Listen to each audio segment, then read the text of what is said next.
అందరినీ నట్టిట ముంచేసిన వ్యక్తి సైకో జగన్ అని టీడీపీ అధినేత చంద్రబాబు విమర్శించారు. పరదాలు కట్టుకొని తిరిగిన వ్యక్తి ఎన్నికల ముందు ఊరూరా తిరుగుతున్నాడని ఎద్దేవా చేశారు. ఇప్పుడు గులకరాయి డ్రామాలు ఆడుతున్నారని, వాటిని ప్రజలు నమ్మరని చెప్పారు. తాజాగా జరిగిన 11 సర్వేల్లో 17 నుంచి 23 ఎంపీ స్థానాల్లో టీడీపీదే గెలుపని తేలిందన్నారు. ఇక సర్వేలనే తెదేపేకే అనుకూలంగా ఉన్నాయన్నారు.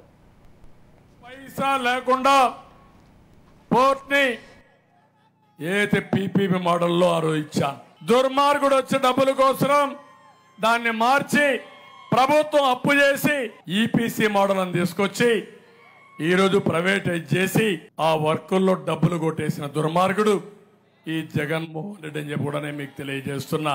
అందుకని ఈరోజు మీరందరూ ఆలోచించాలి, ఏ విధానమైనా మీకు మేలు జరగాలి, అలాంటి జరగలేదు. అందుకే ఇంకొక మాట కూడా చెప్తున్నాను, యువతకి నెలకు 3,000 రూపాయలు నిరుద్యోగ భృతి ఇచ్చే బాధ్యత మాదని మీ అందరికీ హామీ ఇస్తున్నా. పెడల్లో మీరు కూర్చొని ప్రపంచం మొత్తం పనిచేసే విధంగా వర్క్ ఫ్రమ్ హోమ్ తీసుకొస్తాం, ఇండస్ట్రీ తీసుకొస్తాం, ప్రతి ఒక్కరికి ఉద్యోగాలు ఇప్పించే బాధ్యత మేము తీసుకుంటామని చెప్పి కూడా నేను మీకు తెలియజేస్తున్నా.